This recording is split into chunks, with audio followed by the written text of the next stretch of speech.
I was having this conversation with a girl the other day, and I thought I would share it here so that somehow maybe it could help someone else. But she came to me and she was so excited. She's like, I just started my own business. I'm going to help make the world healthier again. I'm going to help girls become financially free. She was just over the moon. The first people that she told about it was her family and friends. And she was like, why don't they support me? Why don't they support me? This is so amazing. And I've been seeing this thing on Instagram Reels that says, I saw your posts, and they're like, yeah, you didn't comment on it, you didn't like it or anything like that. Strangers on the internet are probably going to support you more than your family and friends. Not to say that your family and friends will not support you when you start something new, but most of the time you find your community online.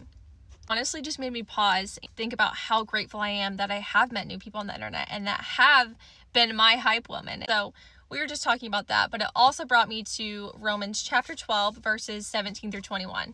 Because when you first start your new business, whatever it may be, selling bracelets on the side of the road, friends aren't excited about it or they don't support you, your first human instinct, because we're all human, is, you know what, I don't want to wish the best for them either.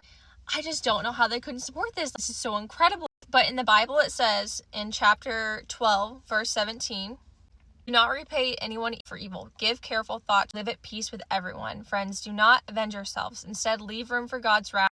I honestly think that's just a mic drop on everything.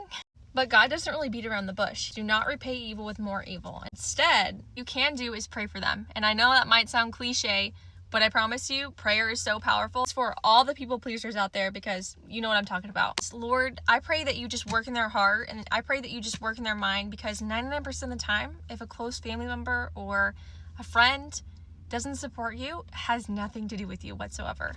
Another quote that really helped me and still does this day is, would you trade lives with them? Not just physical, but mental too.